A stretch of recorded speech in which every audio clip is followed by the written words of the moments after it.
ఓం శ్రీకృష్ణ పరబ్రహ్మణే నమః. శ్రీమద్భగవద్గీత అత విభూతియోగః. 7వ శ్లోకము. ఈ ప్రకారముగా భగవద్విభూతిని ఎరుంగువానికి కలుగు మహత్తర ఫలితమును వచించుచున్నాడు. ఏతాం విభూతిం యోగంచ మమ యో వేత్తి తత్వతః సోవికంపేన యోగేన యుజ్యతే నాత్ర సంశయః. తాత్పర్యము: నా యొక్క విభూతిని అనగా ఐశ్వర్యమును, విస్తారమును, యోగమును అనగా అలౌకిక శక్తిని ఎవడు యథార్థముగా తెలుసుకొనుచున్నాడో అతడు నిశ్చలమగు యోగముతో కూడుకొనుచున్నాడు. ఈ విషయమున సందేహము లేదు.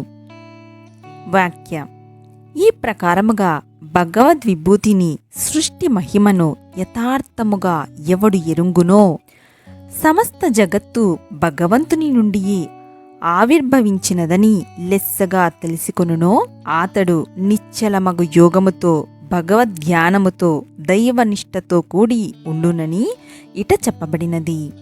తత్వతః యథార్థముగా అని తెలుపబడినందువలన భగవద్విభూతిని, యోగమును యథార్థముగా ఎరుంగవలనే కాని అన్య విధముగా కాదు.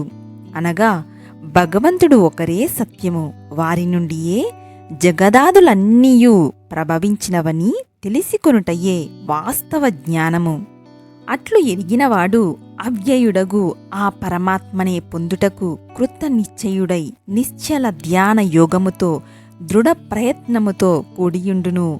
అవికంపేన నిశ్చలమగు అని చెప్పబడుట వలన అతడు అనుసరించు ధ్యాన నిష్ట యోగము, దైవ విశ్వాసము ఏమాత్రము చలింపనిదనియు, ఇటు దృశ్యము పైకి అటు దైవము పైకి ఊగులాడునది కాదనియు స్పష్టపడుచున్నది.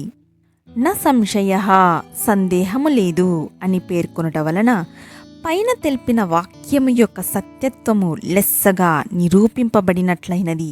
కావున ముముక్షువు భగవద్విభూతిని బాగుగా తెలుసుకొని తత్ఫలితముగా నిశ్చలమగు ధ్యాన నిష్టను అవలంబించి భగవత్ప్రాప్తికై యత్నించవలయును. ఇచ్చట యహ ఎవడు అని యచ్చబ్ద ప్రయోగము చేయుట వలన జాతి మత భేదము లేక ఎవడైనను సరియే భగవద్విభూతిని గూర్చి బాగుగా ఎరింగినచో నిశ్చల యోగమును పడయగలుగుచున్నాడని స్పష్టమగుచున్నది. దైవ సంబంధమైన నిశ్చల యోగము ఎవనికి సిద్ధించును? భగవద్విభూతిని యథార్థముగా ఎరింగిన వానికి. హరి ఓం తత్సత్. శ్రీకృష్ణార్పణమస్తు.